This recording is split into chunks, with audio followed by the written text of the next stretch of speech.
সত্য ঘটনা অবলম্বনে রচিত উপন্যাস নিষিদ্ধ চাওয়া লেখিকা আফরোজা পর্ব 2122। সজল আলহামদুলিল্লাহ কবুল কবুল কবুল। কাজী সাহেব কবুল বলার পরেই আমার বউকে কাছে পেতে ইচ্ছে করছে। কাজী সাহেব আস্তাগফিরুল্লাহ, কোন পাগলের পাল্লায় পড়লাম। বাবা, এই জায়গায় সাইন করো আগে। সজল কাগজে সাইন করার চাইতে আমার বউয়ের মনে সাইন করলে হবে না। ইমতিয়াজ কানের কাছে গিয়ে আস্তে আস্তে বলল, ভাই আগে কাগজে সাইন করেন, পরে ভাবের মনে করিয়েন। আদনান, খোদা তুই তো ইজ্জতের ফালুদা বানাবি, কাগজে সাইন কর শালা। সজল সাইন করে দিয়ে কাজী সাহেব তাড়াতাড়ি গিয়ে আমার বউকে কবুল বলতে বলেন। আমার কান এই শোনার জন্য উতলা হয়ে আছে। জামাল, কান আবার উতলা হয় কিভাবে? সজল, শুধু কান উতলা হয় নাই, সব কিছু উতলা হয়ে পড়তেছে। কিছুক্ষণ পরেই বেসামাল হয়ে যাবে। কোন কোন জায়গায় হইতেছে তোকে বলবো? জামাল, মাপ চাই ভাই, আর কিছু শুনতে চাই না। কাজী সাহেব ইসরাতের রুমে গেল।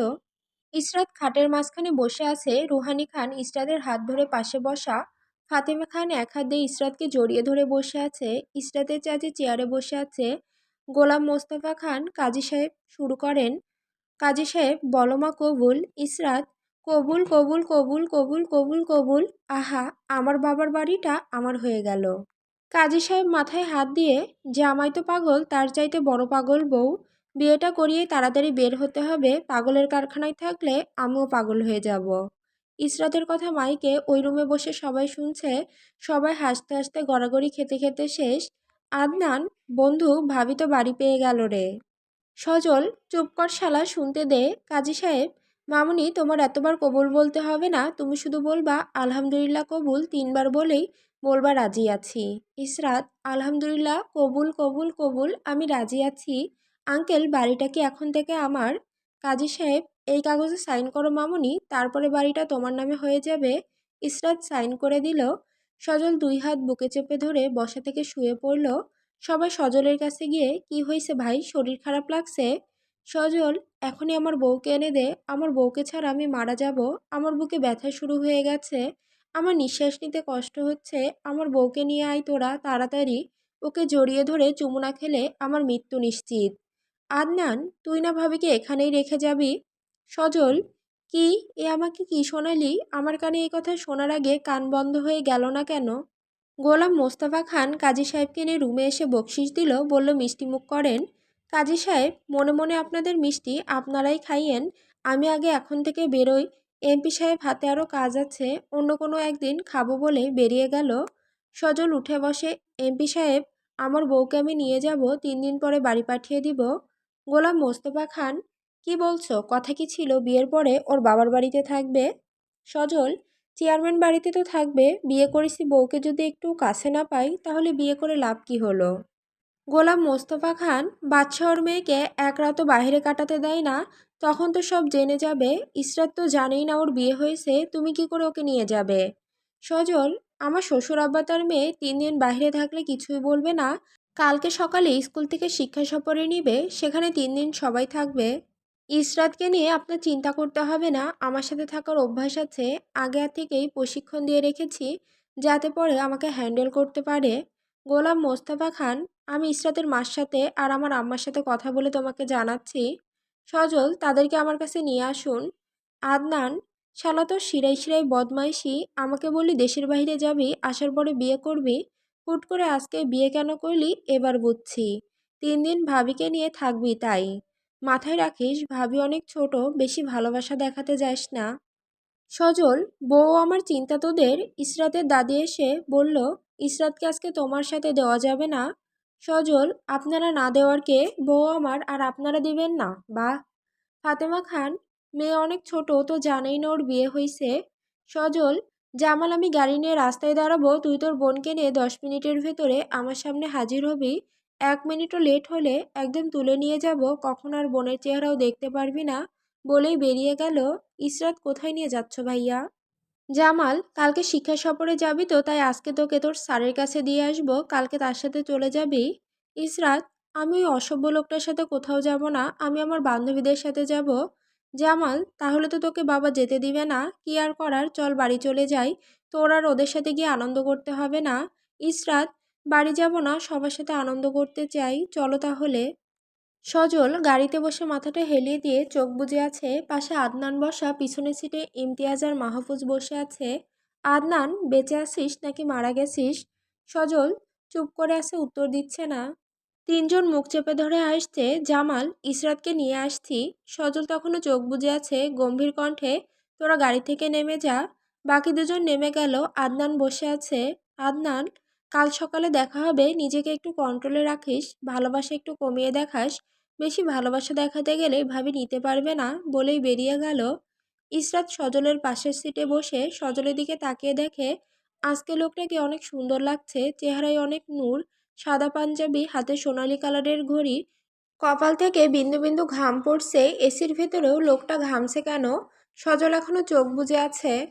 ইসরাত ভয়ে কিছু বলছে না, যদি লোকটা খেপে যায় তাই চুপ করে বসে আছে। সজলের দিকে বাঁকা চোখে তাকিয়ে আছে।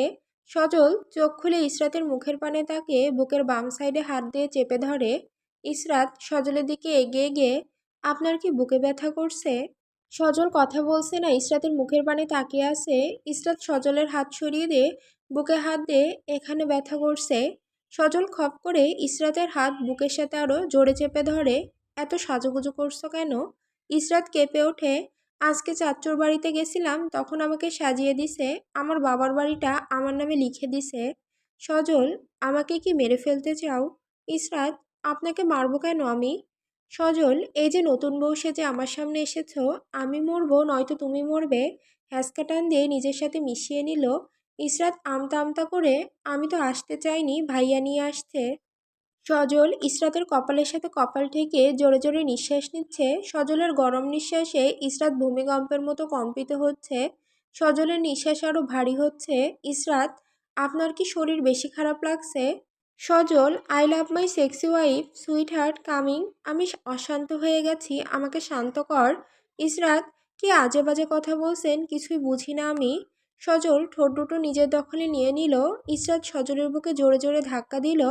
সজল ইসরাতের দুই হাত চেপে ধরল শক্ত করে। গভীর থেকে গভীরে যাচ্ছে ইসরাতের, ঠোঁট দুটো পিষে ফেলছে। ইসরাতের শাড়ির আঁচল টান দিয়ে ফেলে দিয়ে পেটে স্লাইড করতে শুরু করলো। ঠোঁট ছেড়ে দিয়ে গলায় মুখ ডোবালো। গলা থেকে বুকের দিকে গেল, বুকে জোরে কামড় বসিয়ে দিল। ইসরাত, ছাড়ুন, ব্যথা পাচ্ছি, ফুপিয়ে কেঁদে উঠল। সজল ইসরাতের কানের কাছে গিয়ে নাক ঘষতে ঘষতে নেশালো কণ্ঠে, আজকে আমাকে মাতাল বানিয়ে ফেলছো, আমি নিজেকে সামলাবো কিভাবে? ইসরাত, আমি মরে যাব, আমার নিঃশ্বাস নিতে কষ্ট হচ্ছে। কেঁদে ওঠে, ছাড়ুন। ইসরাতের চোখ বেয়ে পানি পড়ছে, ঠোঁট কেটে রক্ত বের হয়ে পড়ছে। সজল নিজেকে কিছুটা শান্ত করে ঠোঁটের রক্ত মুছে দিয়ে ইসরাতকে আরো শক্ত করে জড়িয়ে ধরে। আর কিছু করব না, কিছুক্ষণ আমার বুকের সাথে মিশে থাকো, অশান্ত মনটাকে শান্ত হতে দাও।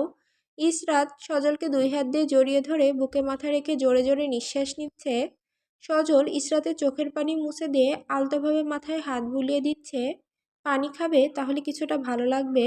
ইসরাত মাথা নাড়িয়ে হ্যাঁ পানি খাওয়াই দিল। সজল, তুমি আমার কোলের উপরে শুয়ে থাকো, তাড়াতাড়ি বাড়ি নিয়ে যাচ্ছি, বলে গাড়ি স্টার্ট দিল। সজল গাড়ি থেকে নেমে ইসরাতকে কোলে উঠিয়ে ভিতরে গেল। ইসরাত সজলের গলা জড়িয়ে ধরে বুকের সাথে মাথা রাখলো। সজলের হার্টবিট দ্রুত গতিতে চলছে। ইসরাত, আপনার হার্টবিট এত জোরে জোরে লাফাচ্ছে কেন? সজল, শুধু হার্টবিট না, আরও অনেক কিছু লাফালাফি করছে, তুমি দেখবে? তাহলে চলো রুমে নিয়ে গিয়ে দেখাবো। ইসরাত, বুঝি নাই, আবার বলেন। সজল বাঁকা হাসি দিয়ে, পরে বুঝিয়ে দিব। সজল বেডরুমে গিয়ে ইসরাতকে খাটের উপর বসিয়ে দিল। ইসরাত চারপাশে তাকাতেই দেখে পুরো রুম গোলাপ ফুল দিয়ে সাজানো আর ক্যান্ডেল দিয়ে ডেকোরেশন করা। ইসরাত, আপনার রুম গোলাপ ফুল দিয়ে সাজানো কেন?